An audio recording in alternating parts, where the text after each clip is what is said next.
Sanyika, the fire starter street, joins me for an absolutely fire conversation where we talk all the way through why people say, "How are you?" and how to interact with a question as simple and as basic as that in a new and transformational way, to how he uses community to help uplevel the transformation that he delivers to his men in his community.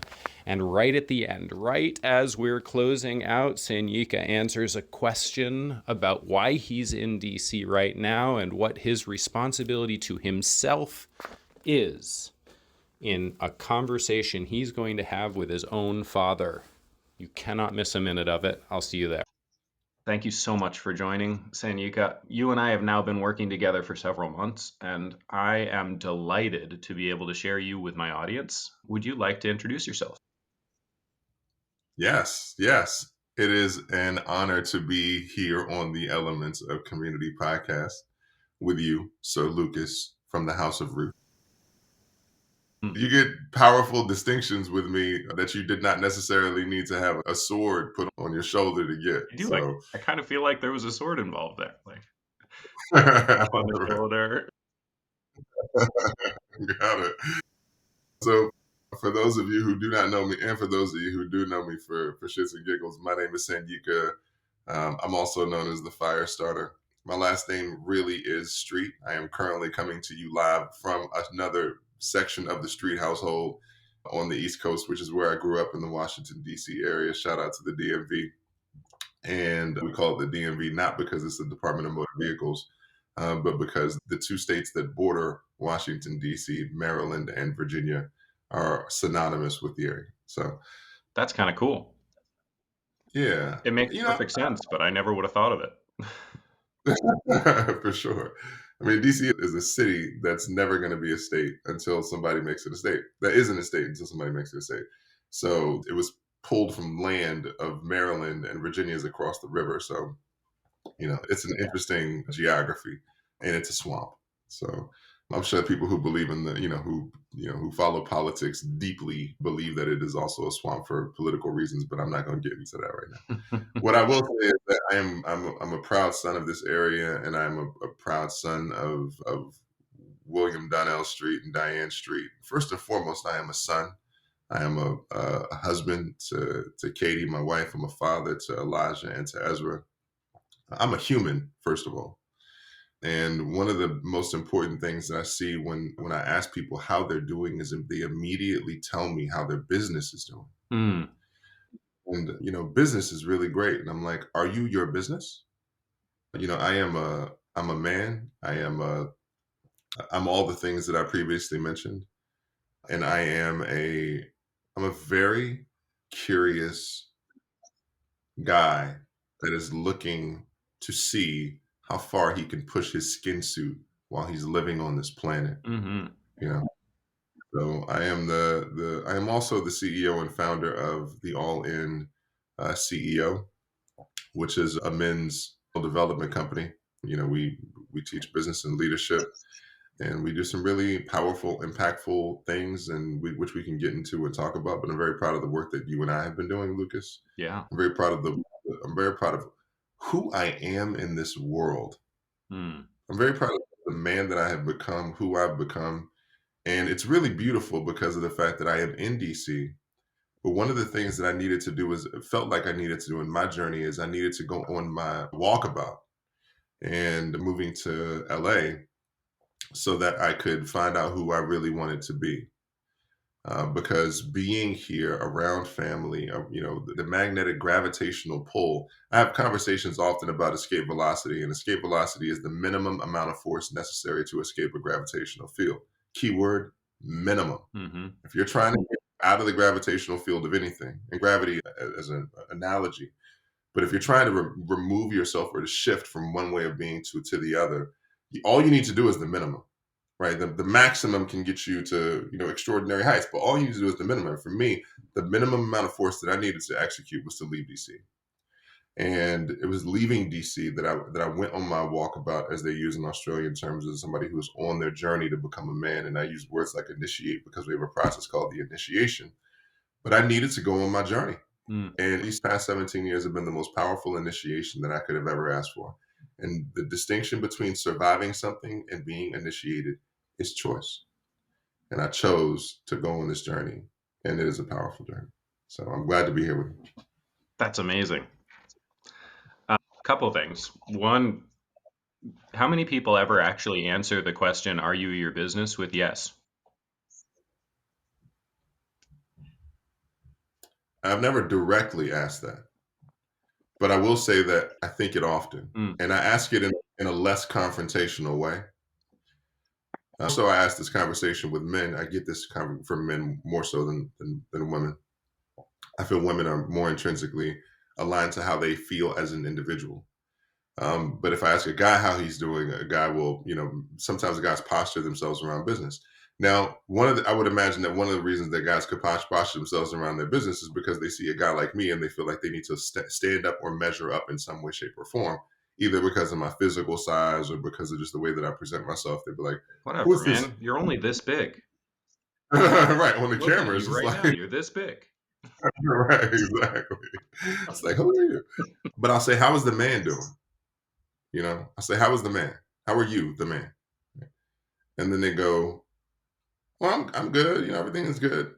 And then and sometimes it takes a third round, sometimes even a fourth. Mm. What is your state of being? They don't know what that means. What do you mean state of being? Like, I'm good. I'm good. How do you feel?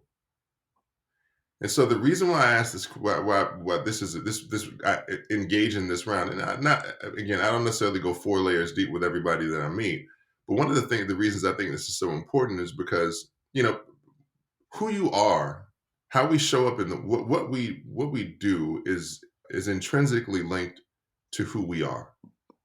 And one of the things that I see people who identify themselves as, when you identify yourself as what you do, then then that subsequently tells people who you are, because that you think that you are what you do.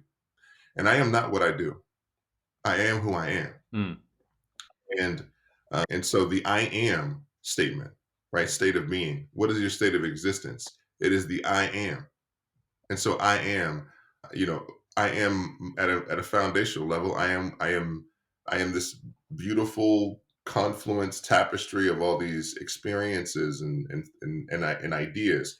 And part of the goal that I really feel like is really powerful is that I want to experience who you are as a person, Hmm. what your beliefs are, what your thoughts are, what you stand for, what you don't, what you rail against, like those types of things. Because at the foundational level, Lucas, one of the reasons I ask guys, I feel like people don't tell you who they are, is because they're afraid to tell the motherfucking truth. Mm. Is they're afraid to tell what they actually believe. So they adopt philosophy from other things and other activities and politics and business and everything like that, because they don't just want to tell you what's on their heart. So, yeah. I get it. I love it.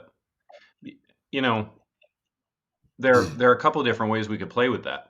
One of them is, we live our entire life through a story that we're telling ourselves in our heads. It's permanent, constant, all the time. You tell a story about how you're going to hop on this podcast. You told a story this morning about how you were going to get up and take care of your kids and your wife and, mess around with your brother a little bit, right? If we tell the wrong kinds of stories, and by wrong I don't mean I'm judging, but sort of like, if we tell stories in our heads about who we are in the world, and it doesn't include a who, it doesn't include the human element, right? You said first and foremost, I'm a human. If we forget to tell that, then it may actually be true to that person that they are their business. Another piece, and this one might blow the whole lid off this. Most people probably don't want to enter into a conversation when they're asked, how are you doing, by saying, you know what, dude, I'm fucking broke. I have $14,000 worth of credit card debt. I'm behind on my taxes. I don't, I'm living paycheck to paycheck and I'm surviving, but I don't fucking like it. I feel like I'm stressed out all the fucking time and I just can't take it. That's not the way that comfortable conversations happen. And probably people have realized after having one conversation like that, that that's not the way they want to carry on their life. And so they create a facade, they create a mask, and they carry that mask for their own benefit and for yours. And when you say, "How you doing?" what they don't realize is that you're the person with whom they can actually have that conversation. They can actually talk about that shit, the shit that's going on in their life. And you're not going to walk away and be like, "Dude, why'd you fucking dump that stuff on me?" Mhm. Right. Yeah, exactly. I love the facade. One thing I will offer in that two things I want to speak to this is that the mask is perceivably for my benefit. Hmm. It is 100% for your own. Mm-hmm. You know, people say, I'm just trying I'm trying to do what's best for you. You know, how do you know? How do you know what's best? You know, in that context. And you are absolutely spot on when you say that if there's anybody in this world who has cultivated a deeper understanding and awareness of himself, who has the ability to be able to navigate and help, possibly even just listen. I don't offer advice I don't offer unsolicited advice ever, ever. And one of the reasons that I would imagine that people do not share the deepest, darkest aspects of what they're going on, or the highest highs, right? Yo, I just got this promotion and everything is great in my life. And they go, well, I don't want to share those things because everybody else in my community is not doing as great as I'm doing. So I need to mute myself or mute my success to accomplish this, to make sure that I don't stand out. No tall poppy. I'm using all these Australian terms like I'm Australian. Walkabout, I ain't never been to Australia a day in my life. So, but, but the but the idea is that in this context is that there's this dance, right? The masking is like, oh, I need to put myself lower. I don't want to seem too high. I don't want to seem too low. So where is the middle? How does the middle work? Hmm. I'm like, this is where this is where the disease of suppression starts to live. And so when that disease of suppression, when you start swallowing and hiding and masking your truth, your ability to generate income, to develop authentic relationships, to become a galvanizing, magnetizing force in the context of your community, to be a leader, to effectively regulate your own health. Suppression in and of itself is a powerful contributor to disease. It is a powerful contributor to disease. And they go, why is that? Let me just give you this real quick breakdown. Your body is a bar. It is a bar. And it is always making cocktails. Hmm. That's right. And these cocktails that your body is making consist of chemicals. And those chemicals we have labeled as emotions. Mm-hmm. And these chemical cocktails, your body as a bar is making constantly. And your suppression of these chemical cocktails, or your inability to understand how to regulate, how to move through, how to navigate, how to journey through these chemical cocktails, is causing a significant amount of internal dis-ease, discomfort, anxiety, overwhelm, and it's all and one of the greatest valves that you have, or opportunities that you have, simply is to release and speak in the greatest form of truth that you have the ability to do so. But many people have not simply cultivated that alone. So we live in the mask. Hmm. We live in this. We live in the narrative. We do what we feel is best for you so that we can have comfortable conversation. It is a pleasure to meet you, Lucas. That was awesome. Tired of this shit. Tired of this shit. Tired. Tired with bleach. Tired. Yeah. Tell me about your community.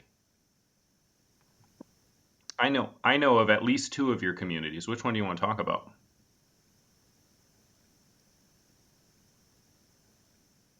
Let's talk about the all in man. Yeah. And I'll just say this. This is a nod to my past. is, the I realized in my life that I was living behind the same masks that you spoke of. The reason I am so dedicated to the work that I do is because of the fact, it's contributed to the fact, at least, by the fact that I used to be a guy who would go around having casual, comfortable conversation. Even though I leaned more in the idea of how I would love to have more thought-provoking and interesting conversation with individuals. I would tend to lean away from it because I did not identify who I really wanted to be. So I didn't identify the human. I didn't know that I identified him as a man. I didn't know any of those different things. All that I knew was that I lived by a default mechanism, which was everyone else's perception. Hmm. And so that put me in a situation where I was like, I was in my quote unquote rock bottom sandwich. And so, I call it rock bottom because I was already at rock bottom, and rock bottom smashed on top of me, like a Oreo cookie, and I'm the filling.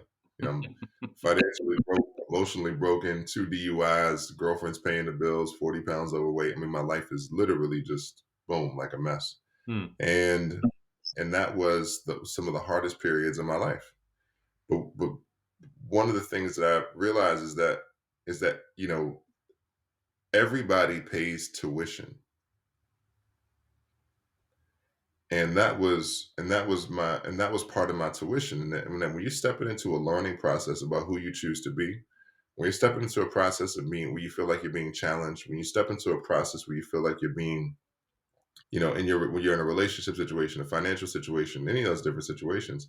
When I found myself in those situations, what I realized is that I wasn't necessarily just being challenged; I was being initiated. And so the idea of the all in man is about a man who lives in the deepest forms of alignment, which is the all, and integrity, right? And so, can I be a man that is in alignment and in integrity with myself? And to step into that, to journey from that, many men are struggling with some really significant issues in their lives, right? And they don't realize it until they have a powerful mirror, and that mirror generally comes from being in a marriage where you're either on autopilot, or your wife is, hit you with 3-word phrase, "We need therapy." And the bottom line is that "we need therapy" is usually the recipe for the fact that there's some pending paperwork, or that there's some real issues in the context of your relationship, right? Guys who have been struggling with really finding their purpose and finding their why, and guys who have literally gone through situations where they have all only identified themselves as their career, and all of their important relationships have started to devolve.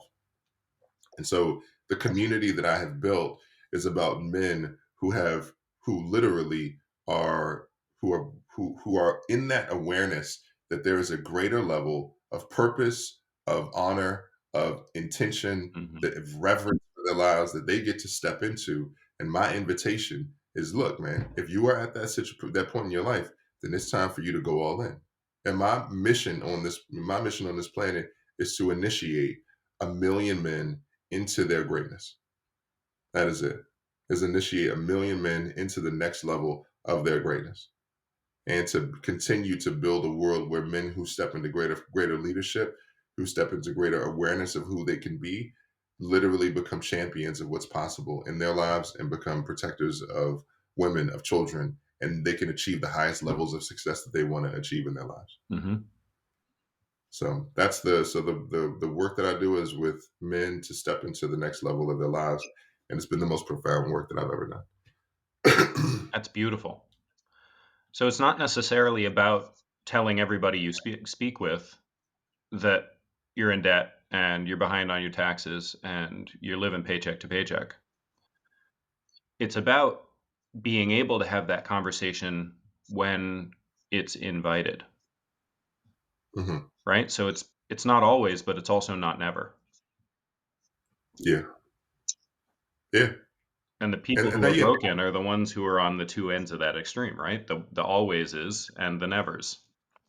yes. And so there are the alwayses. Yes, the alwayses. There are people that live in the always. in the constant purging of what it is that they are experiencing. An employee like Here's that. right. So one of the things I tell people is it's really important to understand the purpose of communication, and but a really important distinction. So when I say communication in this context, I'm specifically talking about language. All Hmm. right, communication. 95% of communication is nonverbal. So in this context, I'm simply talking about language, and you have to understand the intention of the language that you use. And if you don't understand the intention of your language, if you don't understand the intention of what language is for, or if you don't know who you are, so if you don't know who you are, you don't know what your language is for, then you just get caught in a never-ending cycle of feeling and purging whatever it is that you are feeling. Mm. Here's rule number one, Lucas. I am not my feelings. Mm. Yeah. I am not my thoughts. I am not my feelings. I'm not my business. Not my business. Yeah. Right. So then the question is well then how do I get to communicate what it is that I actually feel? Right? Because I want to tell you everything that's going on with me, or I don't want to tell you anything that's going on with me because telling you my feelings means that I'm inadequate, incompetent, capable, or impotent, which is generally one of the reasons that men don't share what they feel. Because shame shows up in men as those four things. Incompetent, incapable, impotent. I don't want to feel weak as a result of sharing what's going on. Mm. Or the guys who want to purge constantly because but so the idea is that if I'm communicating to you, Lucas, everything that's going on with me, right? If I'm purging and purging and purging and purging, right, with no intention in mind, then what essentially it is attention seeking behavior. Yeah. It is the immature masculine. It is the version of us that is literally purging using language to seek attention because they don't know how to tend to their own needs. That's number one, right? And so the converse of that is the guy who does not want to communicate his truth because of the fact that, like I said, incompetent, incapable, or impotent. So I don't want to feel any of those things. So also another the extreme form of not being able to voice one's needs, Mm. not being able to voice one's needs and desires. And so they both exist as suppression. It's just that one comes with more language. Hmm. So in this context, so what people do is we model. So you and I are having a conversation and we are using language because we're on a podcast. And this medium, this content medium requires language and conversation and interaction and all these other things, right? Yeah. That's what the intention is. It wouldn't work so well if we didn't talk. Yeah, exactly. It wouldn't work so well that we didn't talk. But so then what people do is some guys they model the way that they communicate and they talk like they're having a conversation being interviewed. Mm. This is one of I'm like Oh yeah, I've some seen it. people communicate like they're being interviewed. And so one of the ways that I've seen this is that especially in the context of community is that interview communication, like the medium in which you are communicating, dictates the way that you communicate. But I would never communicate with somebody the way I would communicate with somebody in a fucking interview. Hmm. Hmm. It's really awful. This is a bad communication methodology inherently in a conversation where I'm looking to create authenticity, vulnerability, and in some form of rapport with an individual. And Hmm. I'll give you one of the best examples, right? Is when I am in communication with somebody, when I'm in communication with someone, like in casual conversation, I mirror and repeat what they say. I mirror often. And one of the reasons I mirror, people say, well, why are you mirroring? Like, are you mirroring to build rapport? Are you mirroring? I'm like, look, the reasons that I mirror in conversation or I confirm, right? I mirror, I summarize, or I confirm. That is acknowledgement. I acknowledge what people say to me in all contexts. I even use some of the words that you say to me in my language, but I mine your language, mining it. I mine your language so that I form a deeper understanding and awareness of what it is that you are saying so that I can find a greater possibility in it. Yeah, Right. So, but the you're one, you're but one, using language the way it's supposed to be used. well, I hope so. Right. I hope I'm using it the way it's supposed to be used. But the flip side of it is that is that I see people who literally bypass each other and they only communicate what they have to say. Mm. So you say something to me, you say, like, just say something real quick. Like ask a question, for instance. Sanyika, how you doing today? I'm doing great, right?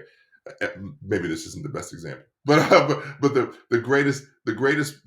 greatest form of this that I witnessed, Lucas, is that when I experience people who are Oh, not how about this? Yo, what's up? right, yeah, yo, what's up?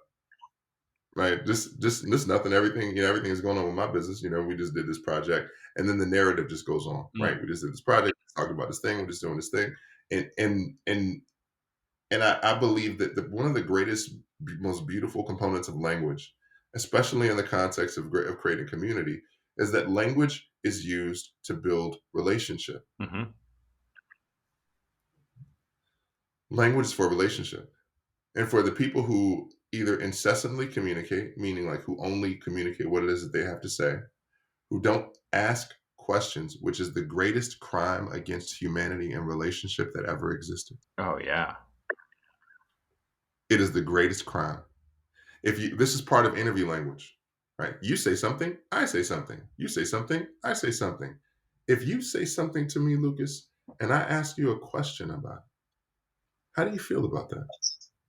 And then after you answer, I ask you another question. I double down on the question. And that you get two questions from me about what you just shared. Mm-hmm. And I didn't tell you about what's happening in my business or in my world or any of those things like that. Well, why? Because I use language to build relationship. Mm-hmm. I use language to mine information. People think that when they tell you what's going on with them, or when they tell you that that's going to build community because they feel like it's building authority. And so they tell you what's happening with them because they feel like it builds authority. Let me make this apparently and abundantly clear so that I'm going to break this down so it is forever broken. The person who is asking the questions is the person who is leading the conversation. Mm-hmm.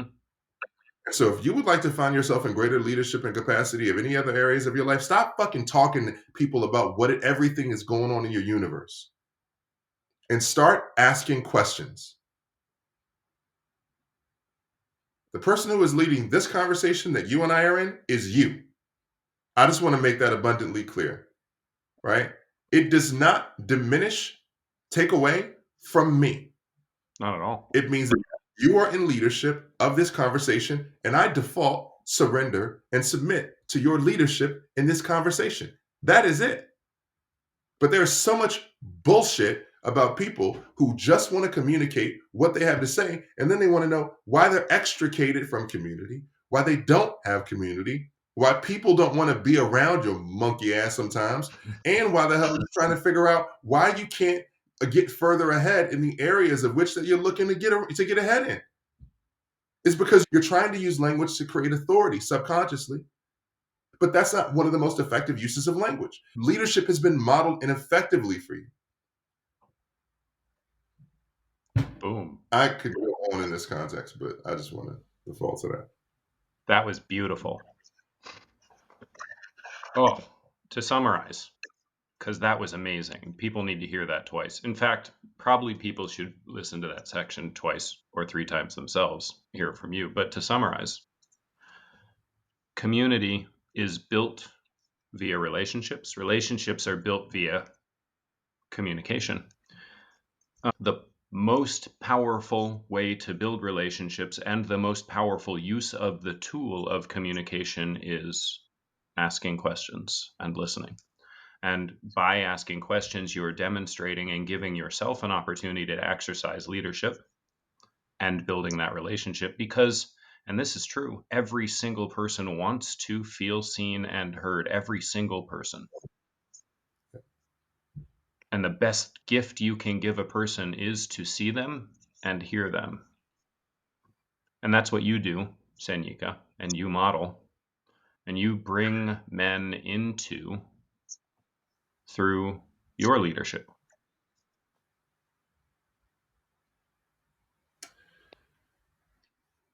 Amen. Aho, Ashe, Amen. Thank you for that summary. I want to add in there one footnote is So, please be mindful that communication is a powerful tool. Language is a component of communication. It's a component.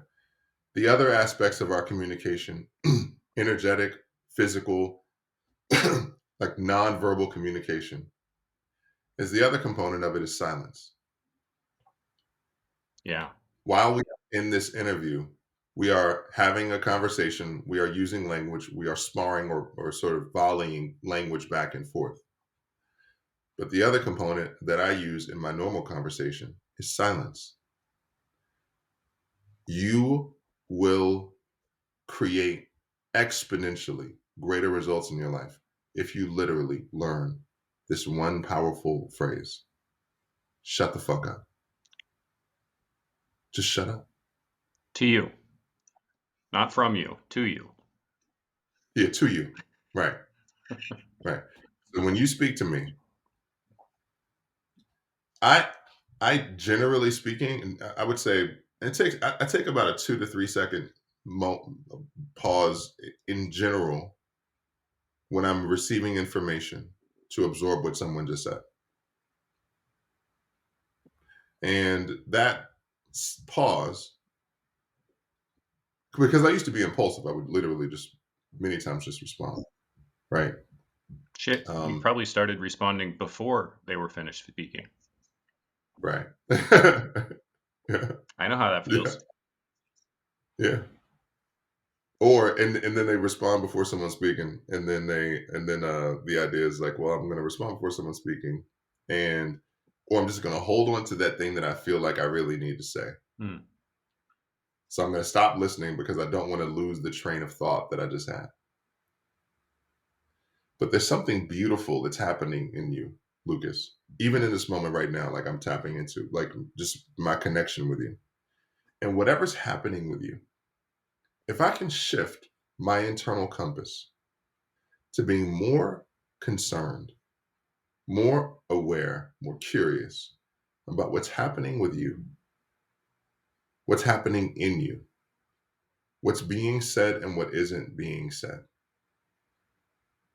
If I can become more aware of what's happening in that, let me explain something to you people.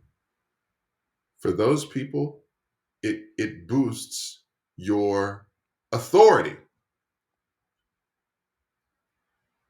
It operates in the converse of what people think are actually so it does the thing that you thought talking all the time was going to do. And this is why I talk about when we talk about community, the element of community. I don't know if you want to get in this now, but the element of community that connects with me the most is the heart. Can we dig into that? I think now's perfect time for that. Great. We're talking on technology right now. And I recently went to see Jordan Peterson in person. And many people have varying opinions about Jordan Peterson. People go, well, I don't necessarily agree with everything that Jordan Peterson says. And he has some extreme points of view, which I don't agree with. Also, I don't agree with everything my wife says as well. Hmm. So, We can have really powerful relationships with people we don't agree with. absolutely. Yeah. Yeah. Right. So, but one of the things that he did say that was so beautiful, he said that as technology, is a quote, he quoted somebody else. He said, as technology increases, so should our ability to do good. And as technology has increased, as Moore's law has been sort of eradicated because technology has been increasing at such a rapid pace, Hmm. is is that technology has outpaced our ability to do good, and so we're literally just trying to keep up with technology as opposed to seeking to be humans in a technological world. That's a really powerful statement that I don't agree with. Mm, Right now, you and I are 2,000 miles apart. We're having a conversation about leadership, language, and being connected to the person, right? That common heart, being really deeply connected to the people inside of the community that we are members of. at 2,000 miles apart. And when we're done with this is going to be made available to the entire world. I mean, think about it. Like we don't even have a way to think about what it means to make something available to the entire world. People are going to pick up their little toys that they carry around. They're massively incredible supercomputers that go in their pockets. Which, by the way, 5 of the 7 billion living people in the world today have one of these things. They're going to pick it up and they're going to plug in their earpiece and they're going to go fold laundry while they're listening to you give the magic key to being a better leader in your own life. Technology has absolutely not outpaced our capacity to do good. And this technology right here is making it possible for you and me right now to create an everlasting message that people will have access to in order to be able to be better humans. Hmm. Hmm. I'm going to absorb what you just shared. And I appreciate that distinction. Um, you know, I definitely find myself in a space where this the question always comes back is, how do I communicate with more heart? How do I extend and give my heart in that, and then what's the benefit of it, right? What's the benefit of it, especially in the context of what it means to build community, right? I the, there's a distinction between being alone and being lonely, Mm-hmm. right? And when I find people who are some people who are physically alone, right? And when I find people who are in environments of individuals and they feel lonely, it's because they don't feel loved. And to me, love, the root of love, no pun intended with your last name, or maybe a little bit, but the root of love is being seen and heard. Mm-hmm. You see someone, you hear someone, you love them. That's what love feels like, with a deep form of care, right? I see you, I hear you because I care about you. And my desire is to show people that I care. And the way that I feel about the heart is, I use the analogy about grandma's house. And because to me, grandma, when you go to grandma's house, grandma and grandpa, whichever one operated in that space for you, they operated in the highest form of leadership. They were the greatest form of leadership. We generally see leadership in the context of, authoritarianism or dictatorship, or people yielding their leadership against others for influence and for power and for money and for all those different things. But I just think about grandma's house is that when you go to grandma's house, when you go to your grandma's house, the first thing I ask people is, if you were hungry and you went over to grandma's house and grandma offered you something to eat, would you eat? Hell yeah. Oh yeah, right. You damn straight. I just came back from the buffet, but grandma offered some food, so I'm gonna have some food. And and people go, well, is grandma force feeding you? I'm like, no, you're eating because it's to show reverence, right? To show respect, and because grandma has your greatest interest in mind. Grandma has your greatest interest in mind. Not only is grandma making you food, grandma knows where you like to sit. Grandma knows where you like to hang your jacket. Mm-hmm. Grandma knows, the favorite game that you like to play. She knows all of those different things. She understands your unique needs as a human. Mm. And and when we talk about being in the context of community and leadership in community, is that you actually your greatest gift and your greatest superpower in the context of community is heart. And because of the fact that because you are operating for the greater good, you're operating with the greater good in mind. And so there's this, so for men, there's the idea about being the alpha male, or being a leader in dominance, or in that context.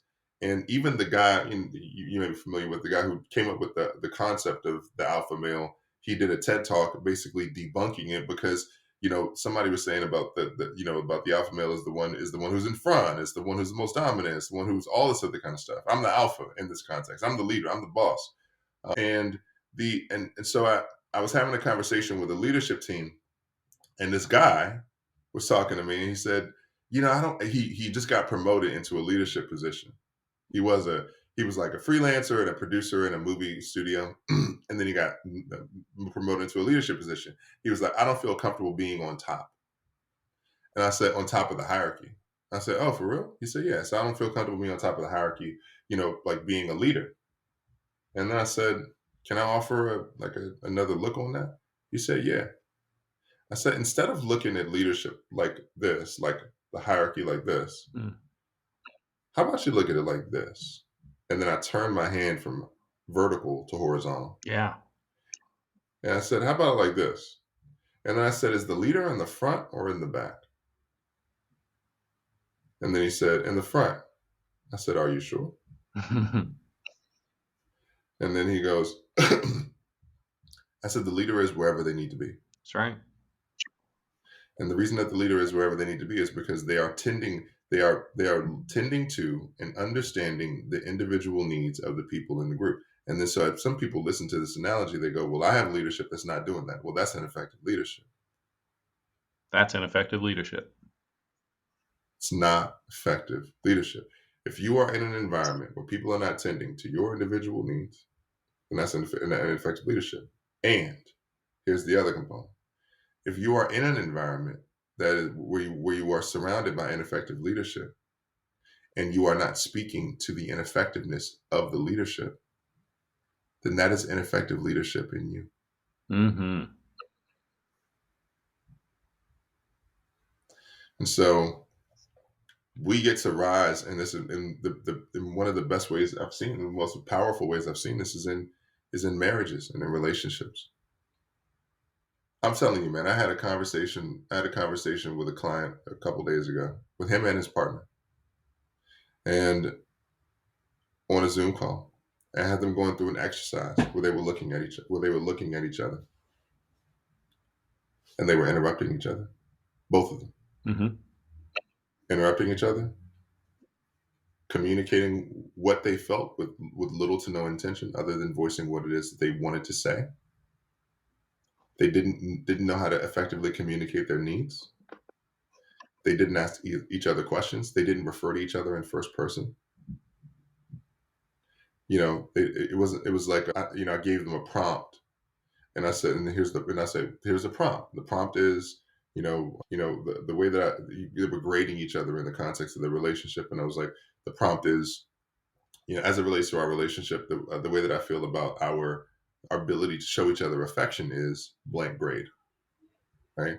And it was like, well, the reason that I feel this way is because I'm like, are you talking to me or are you talking to them?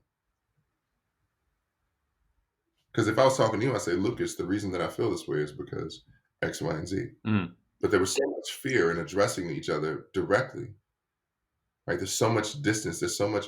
And listen, this is why you do the work. And by the work, I mean the personal development work, the trauma work, because the wounding becomes so real from who we were as kids, me, who I was as a child coming up, in DC, is that if you don't do or dig into this work, and it shows up in the most important aspects of your life. And so when you're trying to create a powerful relationship, when you're trying to create a marriage, when you're trying to create a soar in your life, your community is your family. That's the fuel. That is the ground. That is the foundational fuel of your life. Mm-hmm. And so we're not cultivating family. That's why I use grandma. Because if we can create a powerful core, then that powerful core has the ability to grow and to extend itself into the secondary and the tertiary aspects of our relationships. But the thing is that if I can communicate to you and you can feel like you're having a conversation with somebody who deeply cares about your life, which I do, Lucas, right? And then if I have a conversation, then that level of heart and that level of love and that level of intention has the ability to extend itself exponentially into other aspects of our business lives. And I'll tell you one thing. If anybody you go and you communicate to about me, I don't know. I don't necessarily know if they would necessarily call me the smartest guy. I don't necessarily know if they would call me the most successful. I don't know what they would call me, right? And all those things are the aspects of that with which I consider myself. I consider we've created a really powerful and successful business. I've created I feel like I've expanded my level of intelligence over my life. But here's the thing: I don't think necessarily think they would describe me as any of those things. I think one of the things that they would describe me as is somebody who just cared. Yeah. I think they would just be like, he really cares. And then they may use any other combination of different ways to describe. But if I died on this planet tomorrow, today, right now, after this call, if you hit the button, right, if you literally hear no more sound, and the only thing that people felt as a result of me being on this planet was that I deeply cared, I have done my work. You've done your work. That's what you want your tombstone to say. He cared. He cared. He cared. Mm. Because if I cared, then that level of care in the context of what you just shared about, about and I appreciate that you disagreed about the idea of how technology has helped us to scale our ability. And I believe in certain aspects of that for sure. One of the things I will say is that I would love to see a genuine concern for other people, a genuine desire to achieve the greater good at scale, right? Literally impacting billions of people, and people knowing that they are seen and that they are heard and that they are cared about. Because I believe that in this space, like with these types of us operating in that way, then it has the ability to create a powerful world. And it's a powerful world because I feel like in that world, it's a world where everyone can reach the greatest heights that they were called on this planet to reach. Mm. But here's the thing, and I'll just say this real quick, is that I believe that every person receives the call from God. Everybody gets a call from God to reach into the next level of their greatness, but everybody doesn't answer the phone Yeah. Because they're busy. because they're busy Stop being busy. talking about right. Busy about being busy. So my intention is to invite guys into the idea of what it means to go all in and to literally answer the call, right? To step into a deeper form of purpose, intention, and to create powerful families, to be guys that really represent the greatest possibility of who they could become, and to be beacons on this planet for what is possible when men step into greater leadership. The all-in men. Indeed. A couple of questions as we wrap up. The first one, but not the last. Where can people find you? Website is the all in CEO ALLINCEO.com, or the new website, which is all dash in dot men, all dash in dot men. Mm. All in men. All-in.men. It's going to be in the show notes. Thank you. I love this. My guess is you're going to have a few people reaching out. I hope, because I hope that people want to seek the kind of leadership that I have sought and learn to master themselves. Yeah, amazing. Second question. This is the curveball. What question would you like me to have asked you that I did not?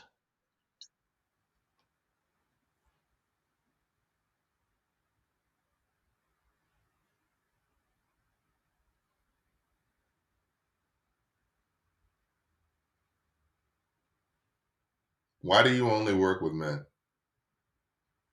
Indeed. Sanyika, why do you only work with men?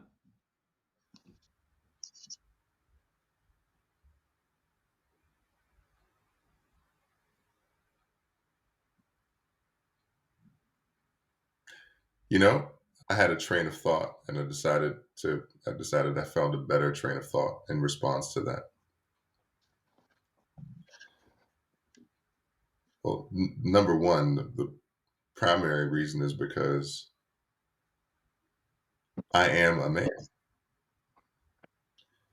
And not only because of the fact that I am a man, but I'm a man that did not understand what it meant to be a man. Mm. People talk about the masculinity is under attack. I've heard that. Yeah. By trans men and LGBT and gay men. For what it's worth, I don't feel under attack. Got it. Got it. Well, I will tell you this. Masculinity is under attack. But it ain't by the trans community. It ain't by the gay community. You want to know who it's attacked by? It's under attack by the same men who don't choose to be men, Mm. Yeah. who have existed in perpetuity for as long as I have been alive. The same men who do not want to step up as fathers and as husbands in their lives. The same men that do not want to raise their children. The same men that do not want to step into greater leadership. The same men that do not want to understand what it means to be emotionally available to your children so that you can actually teach them how to navigate through life. Those are the same. It's been under attack by guys who do not choose to step into that. And so then we redirect the conversation. We redirect the conversation to the media propaganda. And I understand that there's a vast amount of conversation around, what masculinity is and where it exists on the spectrum and all those different things. But I will tell you that the people that is under attack, listen, I have come to a deeper place of compassion in my relationship to my father. I have. But even in my soul, there still exists some bits of resentment for the fact that he did not want to show up and choose to be a man. That he did not want to be a leader in my life. Now, understand this. I am grateful to him because my father helped me disprove one really powerful thing. Boys don't need their fathers. Mm. Boys don't need their fathers. They don't. And there's a lot of guys out walking around because, a boy needs his dad. I'm like, look, a boy doesn't need his father. My father is proof. My father left when I was 7. I didn't have a father. So if I didn't have my father, then the question is, well, how did I cultivate this deeper understanding of what it means to be a man? I cultivated it because a boy needs a man who loves him and who shows him how to love himself. Mm-hmm. That is what boys need. That is what youth need. That's what our young men need. They need men who love them and who teach them how to love themselves. Because from that place, when you have a man who does that, that is how we step up in this world as men. And so what I realized in that context is that I didn't need this because that phrase "a boy needs his father" operates under a really faulty premise that most men that all men are effective as fathers, and they're not. They could be, but they're not. It could be, but they're not. Right? There are kids who operate with parents who are violent or abusive, drug abuse, all types of different situational circumstances that exist in their home. Men with fathers grow up with fathers. So then what do they need? We need men who love them and show them how to love themselves. Those are the men that we need. And so when I talk about the idea of being all in as men, I'm saying that, no, dude, you ain't your business. And when you die on your tombstone, they are not going to put your Q1 quarterly earnings. No, I hope not. They might, yeah, but if they do, God be with them, right? Your kids will remember, did he care about me? Did he love me? Was he present? And I will tell you this, is that at the present moment, I am in DC also for another reason. My father is dying. And my father is pre-Parkinson's. He's had a heart attack. He's had a stroke. And I mean, he can barely get sentences out. And when I tell you that I am in the process of my personal responsibilities is to see my father as I am here and to visit him. And the thing about me visiting my father is that even in my heart in this moment, I am going with the deepest level of compassion that I have to pay honor and respect to the fact that he helped me to be on this planet. And at the same time, the idea is that you don't want your children to see you when you are dying.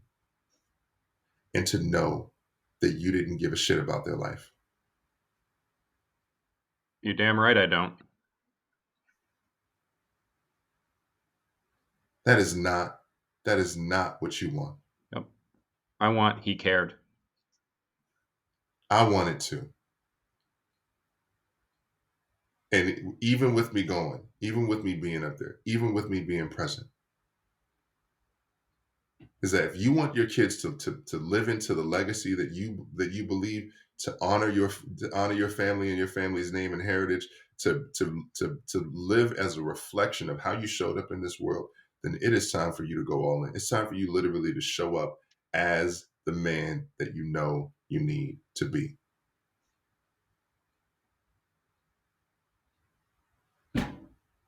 I am complete. Thank you, my brother. I love you. Lucas, or Sir Lucas from the House of Root, I love you as well. Thank you for having me. Yeah. Thanks for joining us this week on Elements of Community. Make sure to visit our website, elementsofcommunity.us, where you can subscribe to the show in iTunes, Stitcher, Spotify, or via RSS, so you'll never miss a show. While you're at it, if you found value in this show, we'd appreciate a rating on iTunes, or if you'd simply tell a friend about the show, that would help us out too. Be sure to tune in next week for our next episode.